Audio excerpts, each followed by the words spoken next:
ఒకరోజు ఒక అమ్మాయి శివయ్యని ఇలా అడిగిందంట.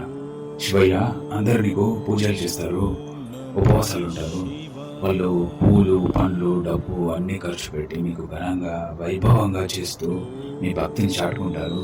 మరి నేను అవన్నీ చేయలేకపోతున్నానే, నేను అసలు నీ భక్తురాలనే కాదు, నాకు నేను మొక్కడానికి కూడా అర్హత లేదు కదా అని అందంట. అప్పుడు శివయ్య అన్నాడంట, నువ్వు బాధలో ఉన్నప్పుడు, నీకు కష్టం కలిగినప్పుడు, నీకు ఏడుపు వచ్చినప్పుడు ప్రతి క్షణం దేవుడా నువ్వు ఉన్నావని నన్ను తలుచుకున్నావు చూడు, అదే నువ్వు నాకు ఇచ్చే గొప్ప భక్తి. అంతకు మించి భక్తి అంటే ఈ లోకంలో ఇంకేదీ లేదు అని అన్నాడంట. అప్పుడు ఆ అమ్మాయి చాలా సంతోషపడి, ఇన్ని రోజులు నా మనసు విరిగిపోయింది, నేను ఒంటరి దాన్ని అని ఏడ్చాను శివయ్య, కానీ మీ ఒక్క మాటతో నాకు చాలా సంతోషంగా అనిపిస్తుంది అని అందంట. భక్తి ప్రేమ అనేది నీ గుండెల్లో నుంచి వచ్చే ఫీలింగ్. అది ఖర్చు పెడితేనో టైం ఇస్తేనో రాదు. ఓం నమః శివాయ.